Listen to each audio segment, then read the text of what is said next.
In a world of digital distribution and social media, does the developer really need a games publisher? Three people that think you do are Darryl, Phil, Elliott and Tim Woodley, so please welcome these three men to the stage.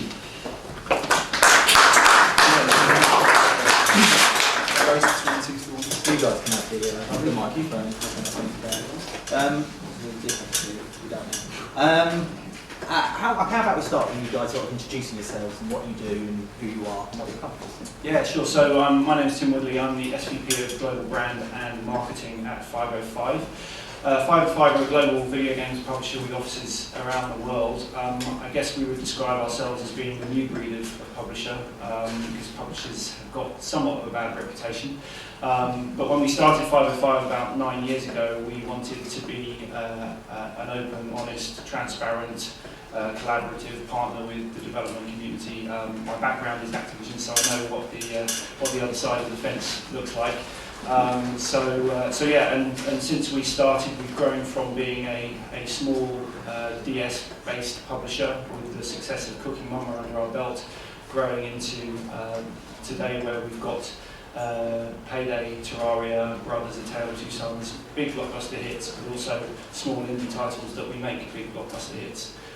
So that's us really. We can publish digitally, retail, free to play. We can do pretty much the whole gamut. Hi, I'm Darryl still from KISS Limited. KISS started 3 years ago.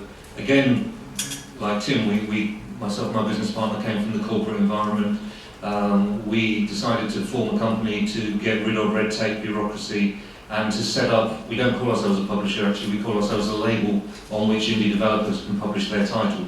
So what we basically offer is the background, the contracts are in place with all of the vendors, we've got a full marketing team, we've got everything that is there to support, but we understand that at all times the product remains the baby of the developer.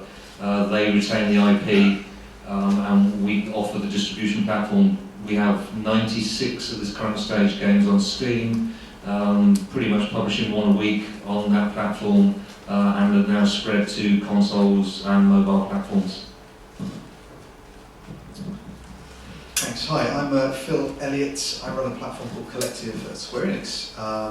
Square Enix obviously is a slightly different type of publisher, I guess, so I do feel a bit of an odd one out here. But Collective is an initiative which we started working on about 2 years ago, when we were really trying to figure out ways if we could kind of open up our publishing business more to small teams and help them to build audiences, specifically in advance of going through crowdfunding, but also then to support those crowdfunding campaigns, and then potentially distribute projects if teams wanted to continue to work for us, work with us, I should say. That's a great Freudian slip. Boom. With all these things, developer will always retain IP. We will work based on that developer choice, so we don't lock people into stuff. We try and provide services that they need, sort of as they need them. We've just come off the current campaign we're supporting, just hit its funding target in about 16 hours, so that was great. That's the 5th successful campaign we've supported now. We also just opened up direct investments, so we're looking at potentially making production funding investments of up to about $250,000 into projects for teams that don't want to go down the crowdfunding route, because it's obviously quite scary. Again, that still assumes that developers will retain IP, slightly different business model, but very much a case-by-case basis. So we're trying to understand that there's a lot of talent out there. We want to try and help to break down some of the barriers in terms of building awareness and getting to market, and really act as a service provider rather than a publisher, which hopefully people find interesting. Okay, great. This panel is designed to discuss the role of the publisher in this new world of independent game development. That's not particularly new. So my first question is really, why can't developers just do what you do themselves? Well, they can is the easy answer, but they don't have the experience, and they should. The focus and the skill of the development community is in producing great games, not necessarily in publishing them, taking them to the market. That's, that's where we stand in. The three principles of KISS have nearly 100 years in the industry between us, which is scary to think of. Yeah, we're all. But we've worked at places like Nvidia, Atari, Activision, Electronic Arts, Sega, Square Enix. We know what to do, we know what it takes, and we know that really developers are best concentrating on what they do best. So we put the foundations all in place just to absolutely maximise the impact of the game, taking the game to market, and work closely together. It's a service, and yeah, of course there's a cut. We take a percentage of it. We wouldn't be in business if we didn't. But we kind of guarantee that the total of the percent that the developer gets at the end of it would be more than if they did it on their own. And that's really what we're looking for. Yeah, I'd kind of echo that. You can absolutely do it on your own. I think the reach that a publisher such as 505 has globally means that we can get that message out to a far wider audience and can amplify your message to a global stage. And I would say that you shouldn't really mistake distribution for publishing. The publishing mantle is so much more multifaceted than that. Marketing is moving at such a fast rate in terms of how it's evolving and the best practices and case studies. It's not just about being able to expand your reach through social media and organic. The changing algorithms with Facebook and Twitter, the speed of the news cycle means that your any coverage that you do receive is there today, gone 5 minutes later. So your marketing, and this is me speaking with my marketing hat on, the marketing that a publisher can do is so much more complex than I think the industry at large is giving credit for. The marketing mix has got more complex, not less, and being able to combine your paid media with your earned and owned media is something that the publisher has been doing for years, and is certainly something that I think is a very real trap that some developers are running into, thinking that all they need to do is set up a Facebook page and build a community. It's a lot more sophisticated than that. Yeah, I'd absolutely echo both of those answers. I think that the interesting thing for me is that to not have to work with a publisher is the ideal perceived way to retain creative control. That's what people want. They don't want to have to be told to compromise something or to do something or to add that multiplayer or whatever it is that's going to suddenly make this a golden 10 million selling hit. They have an idea, they want to use their passion, their talent to make that idea become reality. The truth is that it's front-loaded obviously with the actual creation of stuff, and then if you saw Jason's talk, his point about being commercial, that's what I think the bigger companies have got more experience and they're used to providing. As long as you can find that relationship which gives you what you need, then publishers needn't be that kind of scary thing. And I think, to be honest, the market and the environment, particularly online now, is changing to the point where big companies have to be smarter. We have to respond to what the developers need and not just assume we can kind of steamroll and get what we want all the time. So yeah, it's changing a lot and changing quickly. And I think it's changing for the better. I'll start with you, because you do a lot with Collective, helping publishers get their games funded. What role do you think generally because it's not just a case of you giving them enough money, you can help them in other ways, can't you? Yeah, so for us it's really about opening up our email list. We can kind of push out a notification to millions of people across Europe and North America when a Kickstarter campaign launches, and we've seen that is, as you would probably expect, pretty useful. So that kind of stuff is very, very cheap for us to do, and we don't need to have to figure out how we're going to supplement our Final Fantasy income with doing stuff like that, because to be honest, it doesn't make any meaningful difference to us. So you know, if we can help you get funding through say Kickstarter, by helping you with your pitch, with you know, to make sure that the quality of that pitch, everything comes across as best as possible. You know, these are things which we do in the course of marketing our own games, and so it's mostly free for us to kind of share this stuff. It's just a bit of our time. So, you know, that kind of expertise, also mentoring. I mean, we have a lot of talent within our own studios internally, and you know, most of those people actually want to be able to then share that with smaller teams. And so we have like an informal mentoring network. So if a team has a challenge with, I don't know, UI design or even things like legal or finance, we can actually kind of connect those with people internally. Obviously that's an informal arrangement and nobody's obliged to take any advice. But you know, that's great for people internally because they sort of feel like they're helping teams and sharing what they've learned in a big company. And hopefully then, again, you know, that can be free advice and just give a small team that little edge that otherwise they might not have. You guys have anything you want to add about funding? Not necessarily about funding, but I think there is many ways to cut the cloth. So, you know, let's take Terraria for example. That 505 basically came to Andrew Spinks, who was the very definition of an indie publisher, the guy in his room coding a game. Had already sold about 2 million units on PC since when we came to the table with an offer for him to develop the connected console and mobile and tablet rights. And Andrew's response was, well, I just want to code. I just want to get on with making the game and updating the game that I've already created. So what 505 did was step in and said, right, we will take all of that heavy lifting off your table. We will find a developer to create the connected console versions and the mobile tablet versions. And now we're on about 12 other platforms.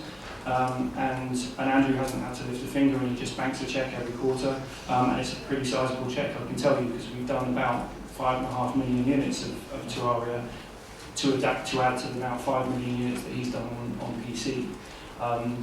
So that's one example where, you know, one guy in his room just wants to get on with it, just wants to do his own thing, but does want to see his brand grow onto a global stage and proliferate across many platforms, and we can do some of that heavy lifting for him. We've even taken Terraria to retail and found great success there, and we've taken it into Japan, which who knew Terraria was a massive hit in Japan as well. The likes of Payday are slightly along the other end of the scale, similar in terms of success, you know, about 9 million unit seller at this point. But Starbreeze, Overkill, just want to get on with it, and they want us to stay out of the way as much as possible. And we provide that service as well, where we can put it onto the platforms, take some of the heavy lifting off their shoulders, but ultimately they like us because we don't interfere and we get on with our role in the relationship, they get on with theirs. And I think that's the main message I think that all of us have in common. You know, there is a sliding scale, I suppose, on this stage of you know, publishing services that are on offer, and also the amount of funding that's available. You know, typically 505, we can fund small indie hits to the tune of, you know, the low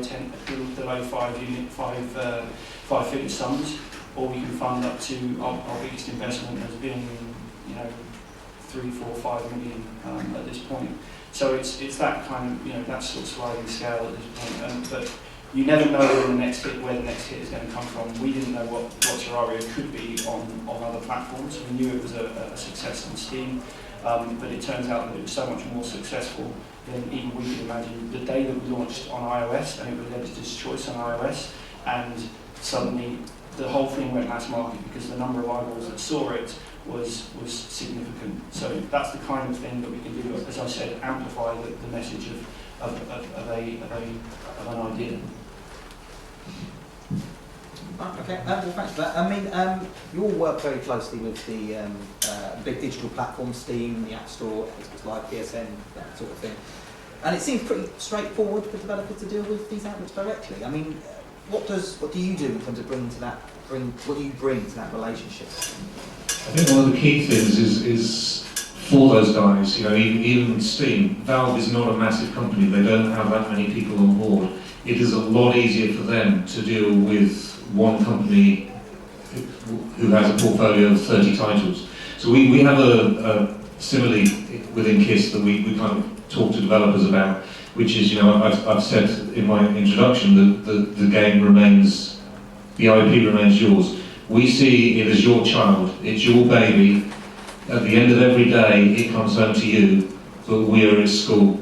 So we sit in a classroom with 30 other titles, and we allow it to reach its full potential.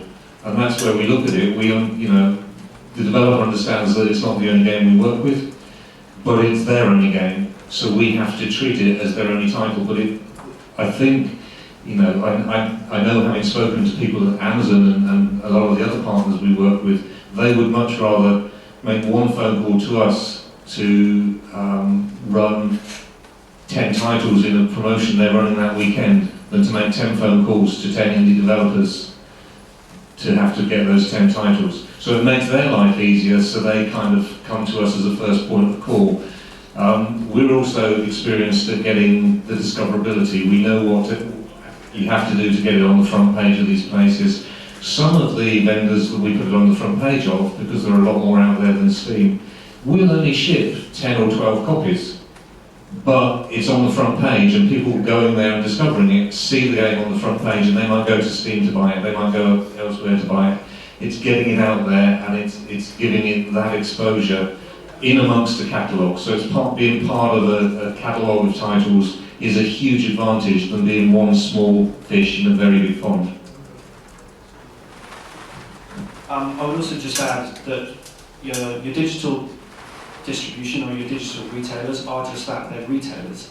And publishers have been in the business of selling to retailers for eons. And you have to approach it in exactly the same way. You have to sell in your title to those retailers in the same way that our sales teams would go to Walmart, to Game in the UK, to El Corte Inglés in Spain. You have to go to albeit one central point to sell that game in, to extol its benefits.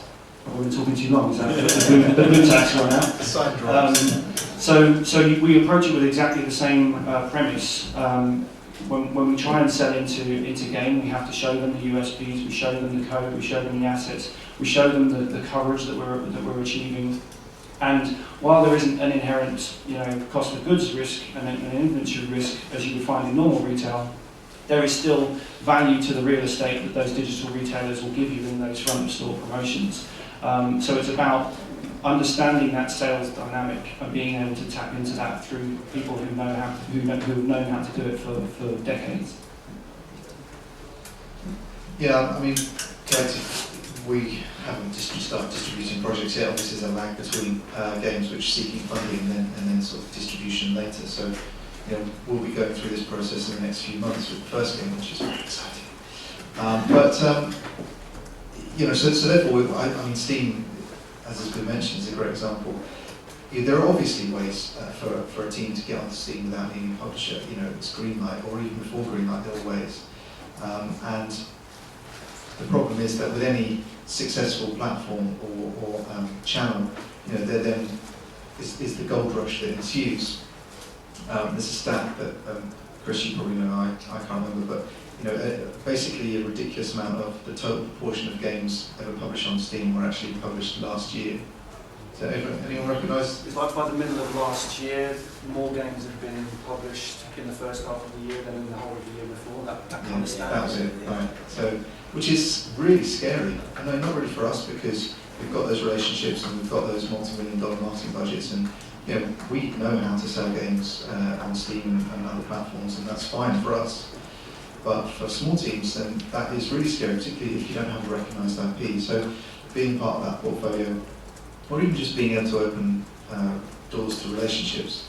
I worked on licensing a mod for a game called Just Cause 2 about 18 months ago.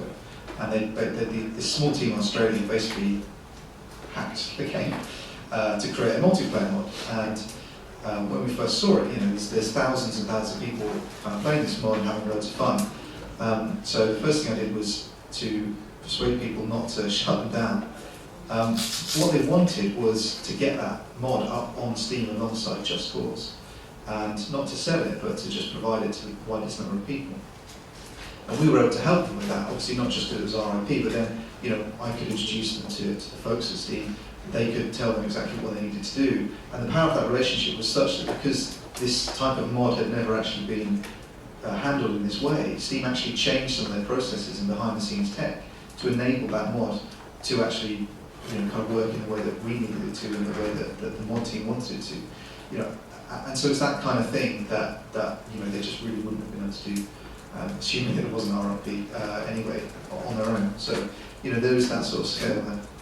How is the discoverability issue on Steam at the moment? Because obviously there's that statistic you pointed out there seems to be a concern it's heading in the direction of the mobile market. It's you have to be very, very flexible.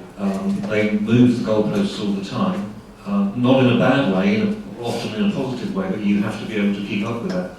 So if you were supposed to ask that question 6 months ago, our tactic was I'd sit there working with one of my guys in America on a Friday evening for our new release, waiting for everyone else to release, so that we went out last, so that we were on top of the new releases page all over the first weekend for the life of that title.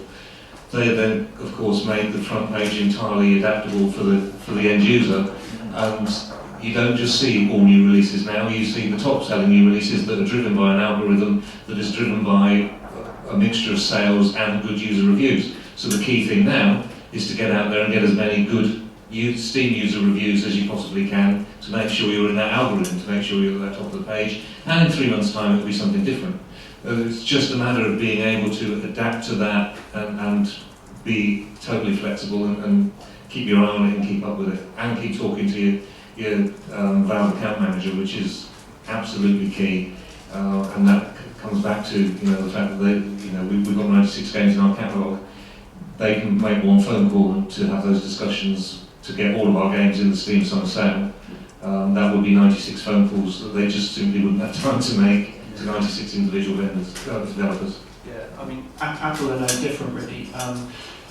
We are fortunate as 505 in that we have one of the biggest selling games on iOS in Terraria, and again the sales comparison is different. Terraria for us is our calling card. We have other kind of mini hits that have been successful on iOS, but they want to talk to us on a regular basis because Terraria is there generating a significant amount of revenue for them on a monthly basis.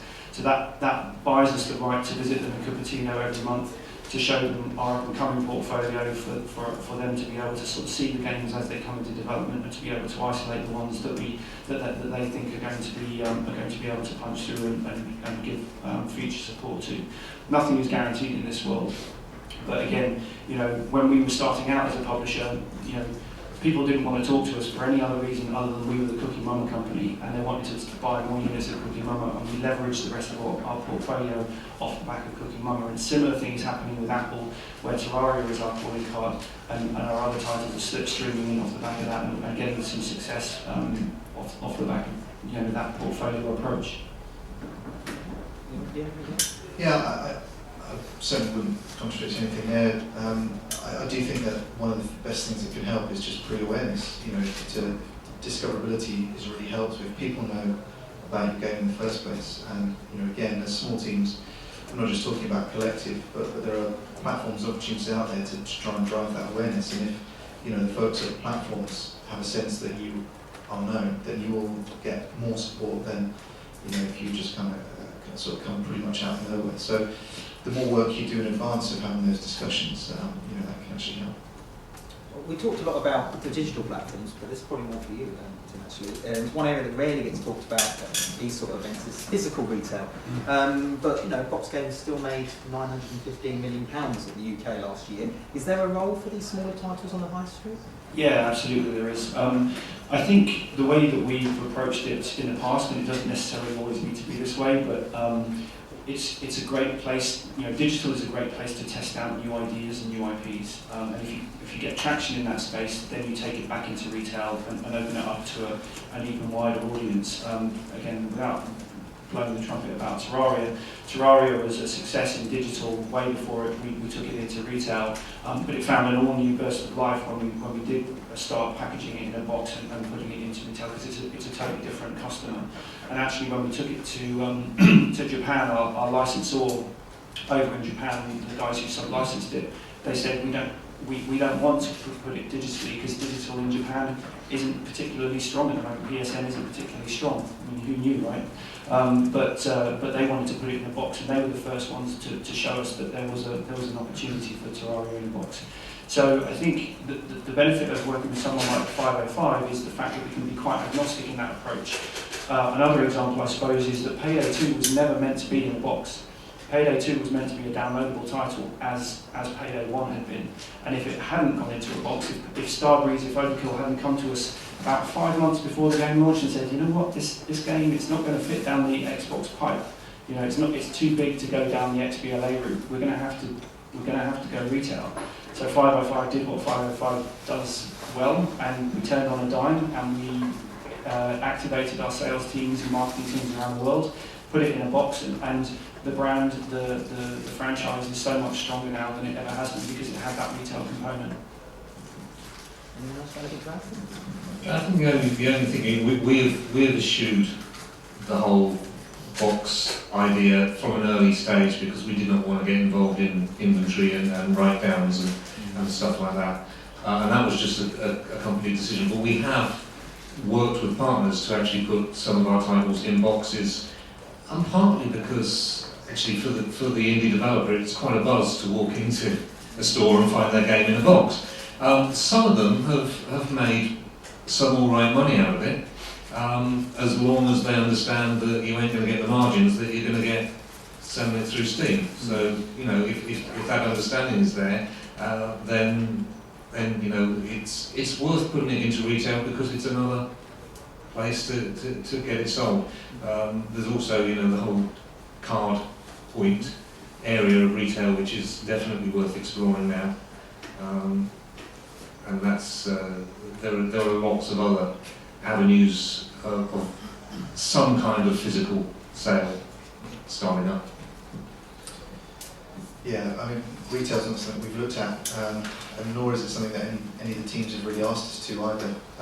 We obviously do have those channels that we can work with, but I think for the sort of the scale of the projects we're trying to support, the cost that comes into putting stuff into bricks and mortar stores is probably prohibitive. Although, you know, we would, if we saw an opportunity, we'd obviously recommend that. But I think that would come subsequently to release, to let that project prove out digitally first, and then look at options after that. Okay, great. That's so interesting there. It wasn't on my list of questions, but there you talked about different countries, different markets, effectively. And of course, that's one thing publishers can do that perhaps some developers can't. Is they can take things globally. They can take things into different sectors and things like that. I mean, what is it particularly? How different are the markets? Is it how? I mean, what? Talk us through why that publisher is so good at that. Yeah, I mean, again, going back to my previous point, that don't mistake distribution for publishing. Just because you can push a button and be live in 100 and whatever it is countries on any given platform, I think it's important, as Phil was saying, you know, to have that pre-marketing and to have that other awareness before you go into retail, be it digital or physical, frankly. And with 505, we actually came from distribution. So 25 years ago, the group that we sit in was a physical distributor, and we weren't even in publishing. So we have teams on the ground. When 505 was born 9 years ago, we already had a ready-made distribution network of marketeers and salespeople who knew those environments and the nuances of those environments implicitly. So those nuances haven't really gone away, and there's probably not time to go into all of the differences between, you know, how the French sales market works or how the German media outlets work. But that local expertise is invaluable when you're trying to aggregate a global noise around your release. Sure enough, North America is still, you know, the lion's share of any given P&L that I've ever seen. But when you aggregate all of Europe together, that's, you know, a decent amount. Chuck in Japan, chuck in South America, that's growing, and there are reasons why an on-the-ground presence in these territories makes a difference in terms of the global groundswell of support for any given IP. Yeah, I think as Tim will know, 2/3 of our company have a lot of experience in Eastern Europe. We worked for a Russian company for 6.5 years. We've got just naturally a lot of experience in that area. You still get taken by surprise sometimes. We released a game, a cricket game, and we did a campaign around Cricket World Cup, and we did a Facebook campaign pitching to all the countries that had teams in the Cricket World Cup, even some of the minor ones, and more than 50% of our Facebook likes came from Afghanistan. We were absolutely staggered by that, and obviously, you know, I don't even know if you can sell the product through Steam into Afghanistan, but it kind of opens up territories for you to look at and investigate. And you know, that's something that I think a publisher has a lot more ability and experience in doing than maybe a developer would be able to handle on their own. And obviously localization as well and all that kind of stuff, and local rules about what you can and cannot show and all that kind of stuff. Well, another thing that publishers can help with is business models. I guess that's an area that most people find really boring, but the common consensus seems to be that free-to-play is good for mobile, it's the best option probably for mobile, and full game downloads work well on PC, and as a retail digital mix is ideal for the console space. But is that distinction fair? Are we seeing more of a mix now between these? There is more of a mix, and it's another area where I think you have to be flexible.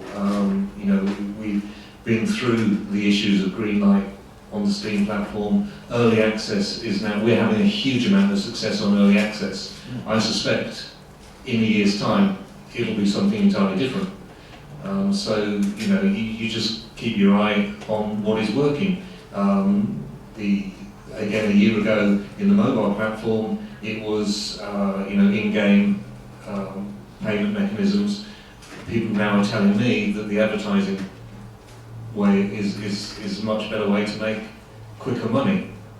We're not huge in the mobile platform yet, so that's something we have to investigate, but I think it will spread across platforms more and more. Yeah, I mean, I think the important thing is that the sands are moving under our feet all the time. If there's a macro trend, it's towards games as services, as we all kind of recognise, I suppose, and it's probably been born out of the free-to-play world, where, you know, certain metrics need to be true for a game to be successful.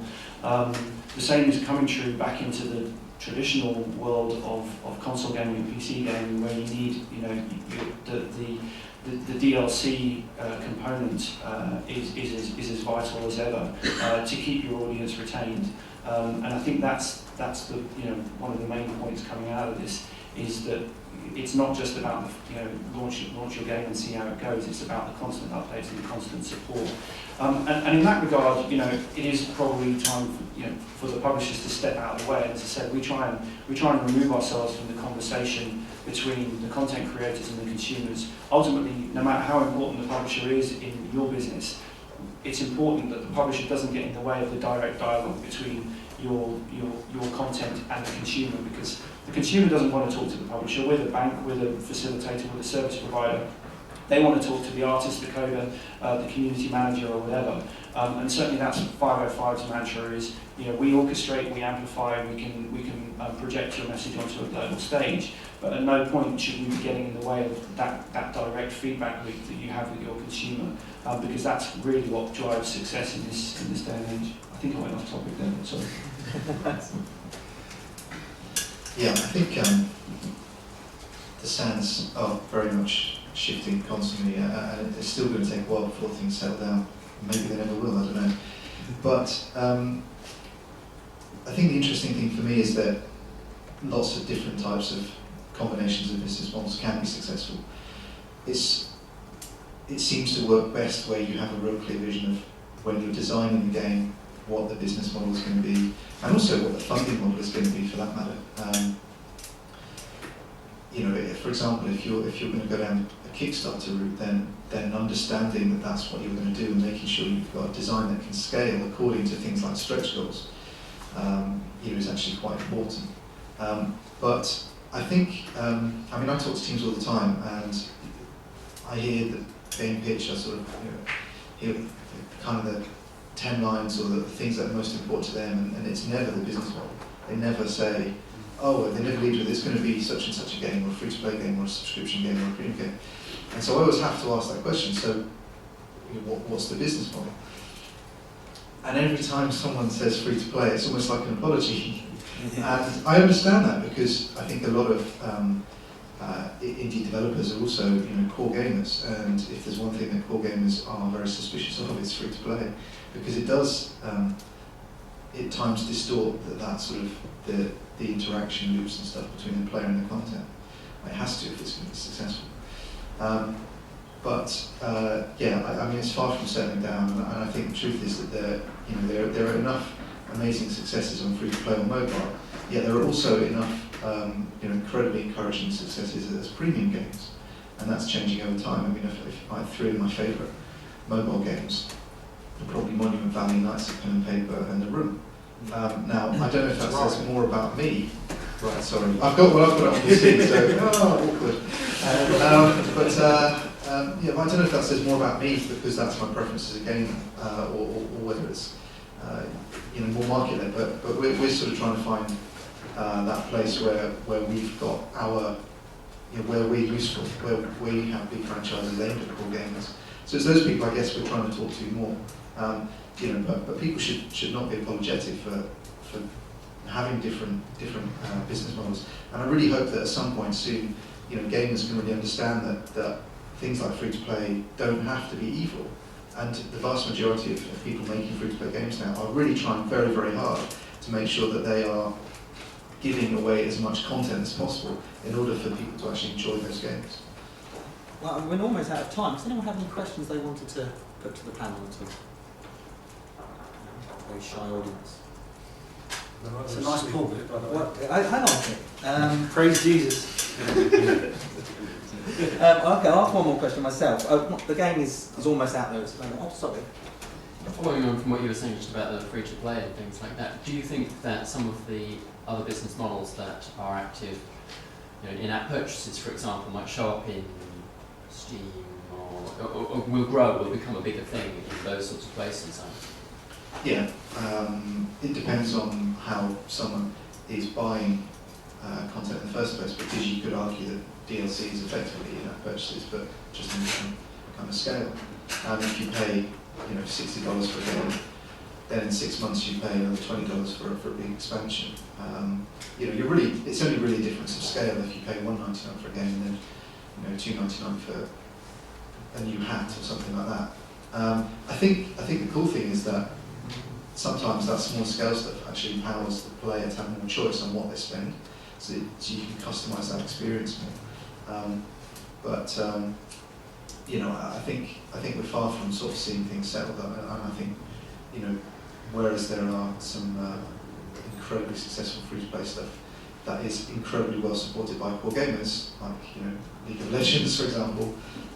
It baffles me and frustrates me that other teams of other games just don't get the same respect, I think, which they actually deserve. One more, or two more. Oscar, do you want to? Yeah, I'm just going to comment on that. You're right about the DLC market. However, I think in the console space, the barrier of the upfront price is offset by the fact that we've got to have a device. So I think we've already subset our audience to the people who are already willing to spend money on a specific dedicated device, and therefore seeing them also willing to spend more money on a piece of physical content, i.e. a disc, and then on top buying DLC. That kind of clouds an awful lot of buyer behaviour. So I think one of the freeing things that we've seen by looking at mobile is when all of that's stripped away, the device will buy anyway, and then we provide no barrier to access through the paywall. We see a vastly greater curve on the take-up of follow-up purchases, and particularly when we look at the long-term engagement, which is I think driving the services, the vast difference in people's willingness to spend on a game that they're dedicated to is enormous. We saw an average of something like $4 spent in total on games, but when people have spent over 10 hours playing that game, their willingness to spend money goes up to over $10. That's the kind of scale that we see here. I think it's that perception of value, though, isn't it? I mean, people are willing to spend whatever they want to spend if they feel that they're getting the right experience for them. I mean, I remember when when the App Store first launched and games were going in there at £10 plus. And I remember like Chinatown Wars, I think was like a £15 or £16 game to begin with, and then gradually it kind of kept coming down. And there was a point where she thought, okay, now I'm going to buy it, and then it kept going down and down. I'm like, damn it, if I just waited a couple more months.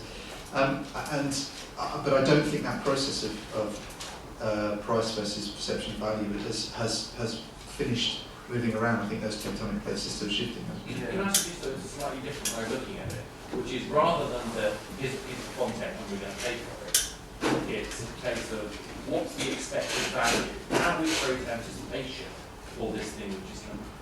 And I think we're not focusing enough on that DLC, and arguably there's not enough innovation in free-to-play mobile because we're not focusing on that either. Yeah, I mean, I guess the closest example I can give you is when I know through working with Starbury's Overkill, they were very deliberate when they went out with Payday 2, and they had a very precise idea how they were going to train their consumer as to what value was what.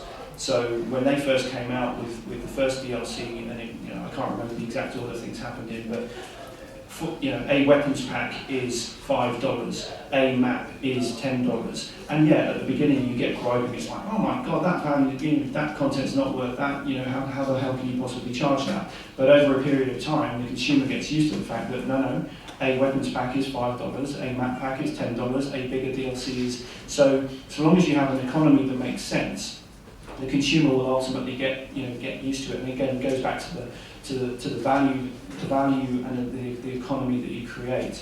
And just going back quickly to the free-to-play on console, we launched Battle Islands as a bit of an experiment, frankly. Battle Islands have been really successful for us as a free-to-play game on iOS and Android, and we thought, well, it's going to cost us 10-15 grand to port across to PlayStation 4.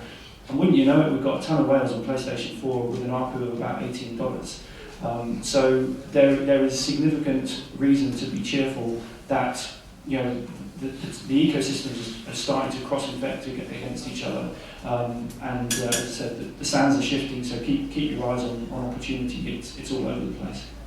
Do you want to ask one more? So just in terms of thinking about games as a service, and it's very difficult often for indies or small teams to be able to do that, because you've got to produce a whole bunch of DLC and then you've got to be able to deliver it and you've got to manage the store and so on. Is that a case of the publisher can step in and kind of take on some of that, or is it a case of, okay, the developer should be thinking about, well, maybe I'm not capable of doing that, so I should design a different type of game, or have a different business model?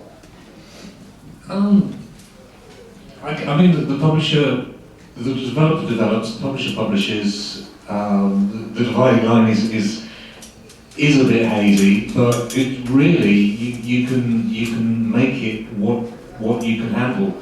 If the developer wants advice, if the developer wants just input, if the developer wants to hand over the entire business side of it and just deliver code, you can do whatever it needs to be. There's the flexibility within it. We have a team that can handle any stage of the operation. Our producers can sit in the studio non full time and just be there and help deliver the milestones and just basically work as closely as possible in an advisory role. But we find in most cases it's a fairly even split, and the business side of the operation is what the developer doesn't want to do. One of the first titles we went down this route with, the guy was going to do it all himself. He kept phoning us for advice. He kept asking, and then he kept coming back and saying, I'm being told I need a W8 pen. What is a W8 pen? And in the end we just went, you know what, we're not going to tell you. You either come with us and we'll do all that for you, or you do it yourself. Because we can't give you that. That's what we do. That's what we do well. And once he'd handed that side over, he actually delivered his code a lot quicker and a lot better, and was a lot more relaxed about it, and gets a very nice royalty at the end of every month. And that's really where the key to it sits, I think. Yeah, I would just say, if you are creating a game, if it's a single player game with a story that has a beginning, middle and an end, and it's not a game as a service. Game as a service is a trend, but doesn't apply to every game. But if you are planning a game as an ongoing concern for a long period of time, plan for success. Plan for at least the first 3 or 6 months of extra content. That content may well change, that roadmap may well change, but plan up to GMC plus another 3 or 6 months so that you've at least budgeted for it, plan for it and be ready to adapt for it. But no, don't just plan to GNC. And you can read my book. Thank you. Yes, read his book. Very good. Available on Amazon now. Right, thank you very much.